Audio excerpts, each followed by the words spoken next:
We can cross live now to the Vice President of the Asian Century Philippines Strategic Studies Institute, Anna Malandog-Uy. Anna, good to have you on the program with us. The Philippines withdrew from the ICC in 2019, so what I'm wondering is why is Manila then complying with the court's warrants? Thank you so much, Rachel, for having me in your program. And actually, that is really the basic question that many Filipinos actually, I think many Filipinos, even more than majority of Filipinos, is asking, why is it that the current government of Marcos Jr.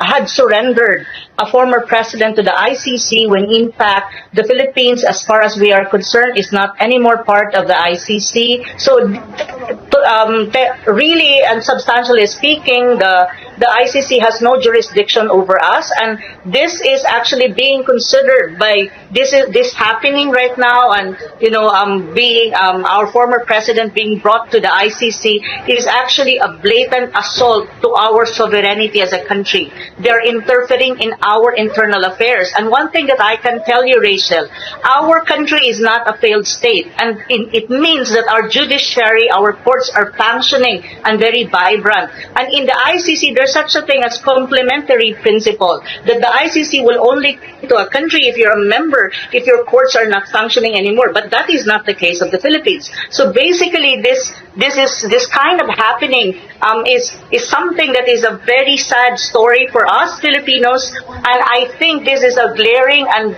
a blatant assault to our sovereignty as a country. But even then, the question really also among the minds of Filipinos is, why is it that the Marcos administration has cooperated with the ICC? But of course, this is very much related to domestic politics that is going on in the country. As you can see, politically speaking, there's this ongoing feud between the Marcoses and the Dutertes, and I think the Marcos Jr. administration has weaponized the ICC against the Dutertes.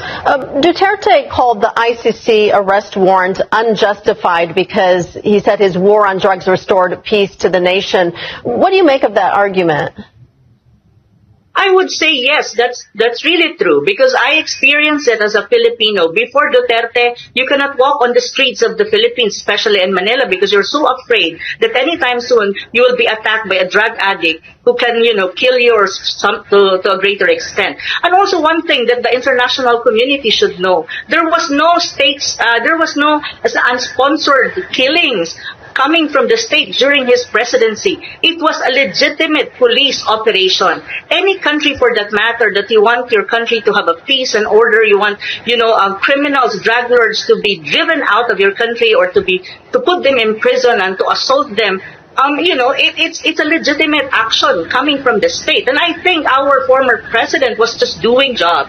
So this is really the case of the matter. And as a Filipino, I really experienced it that during the time of President Duterte, our peace and order situation in the whole country and the drug problem was lessened to a greater extent. It was not necessarily eradicated 100%, but to a greater extent, I think the Filipino people were able to enjoy the streets without fear, because we know that we have a president at that time who really cares for our welfare and who is really, really strong in combating criminalities, especially drug problem and the drug lords. So that is really the case. I'm speaking not even, I'm speaking as a Filipino who experienced all of these things during the time of President Duterte. So it's a really sad event right now, and so many Filipinos in the Philippines right now are on the streets clamoring for our former president to be brought back